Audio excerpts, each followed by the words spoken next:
dans le prochain épisode de Demain nous appartient. Tandis que Nour vient en aide à Timothée, William tente le tout pour le tout afin de sauver ses patientes.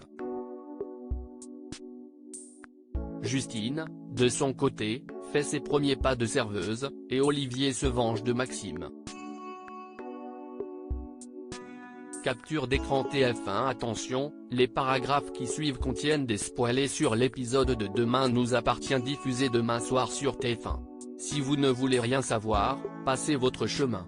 Jeudi 13 juin dans Demain nous appartient.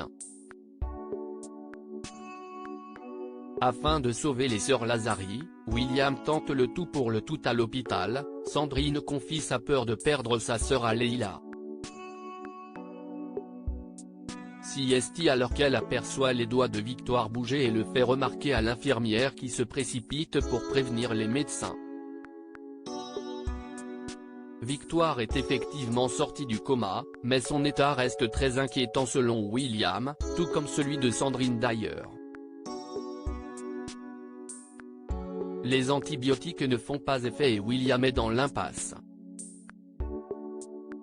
Marianne le soutient face à Renaud et l'hypothèse du protocole expérimental est remise sur la table.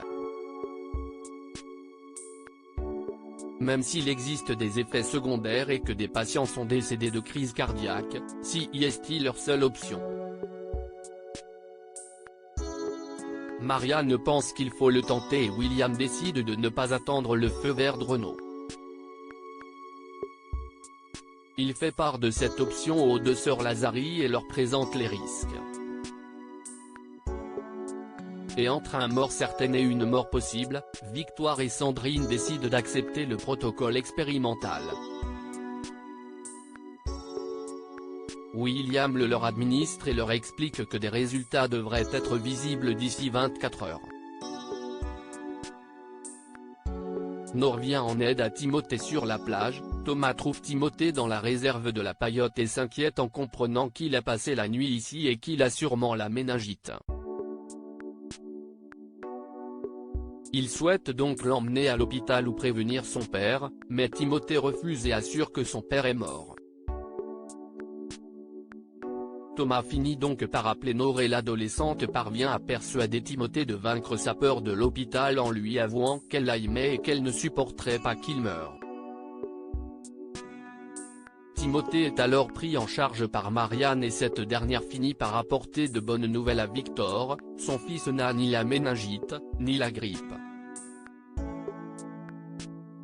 Selon elle, cette poussée de fièvre est un effet post-traumatique lié à l'annonce de la fausse mort de Victor lundi. Elle pense donc que Timothée devrait voir un psy. D'autant plus qu'il croit toujours son père mort et ne semble plus faire la distinction entre réel et projection mentale. Les premiers pas de serveuse de Justine sont difficiles. Justine, de son côté, fait ses débuts de serveuse au spoon et peine à s'attirer le soutien et l'indulgence de Thomas. Mais heureusement, Tristan est là pour l'aider et la former. Lors du service de midi, elle se retrouve face à Samuel et Leïla, et cette dernière, qui ne supporte pas que son compagnon discute avec Justine, se montre assez dure et cassante. Samuel assure à Leïla qu'il ne faisait qu'être poli, mais Leïla, jalouse, en a marre de le voir faire du charme à une escorte. Des tensions qui perturbent Justine qui confie ensuite à Tristan qu'elle est désolée et qu'elle espère qu'elle ne va pas lui faire perdre des clients à cause de son passé. Mais comme toujours, Tristan se montre confiant et jure que rien ne pourrait lui faire regretter sa décision. Surtout pas la perte d'un client comme Samuel. Olivier se venge de Maxime comprenant que Garance espère toujours qu'une réconciliation soit possible entre Olivier et elle. Clémentine lui explique que ça n'arrivera pas et qu'elle n'aime simplement plus son père. Un aveu dur à entendre dont Garance fait ensuite part à Olivier, qui lui assure qu'elle n'a pas assez de vouloir d'avoir essayé de recoller les morceaux entre eux. Pour lui, le seul responsable dans cette histoire est Maxime.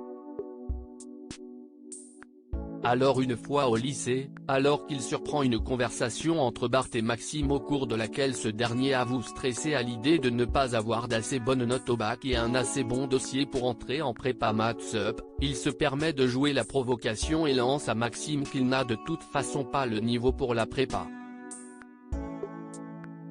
Et le désir de vengeance d'Olivier ne s'arrête pas là puisque, une fois chez lui, il va jusqu'à modifier les notes et les appréciations de Maxime sur son bulletin, faisant croire que celui qui lui a volé Clémentine est un élève décevant, qui manque de rigueur, et qui se montre parfois agressif.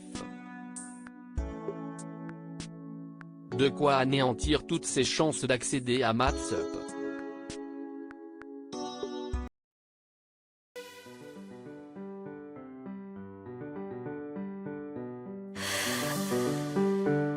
나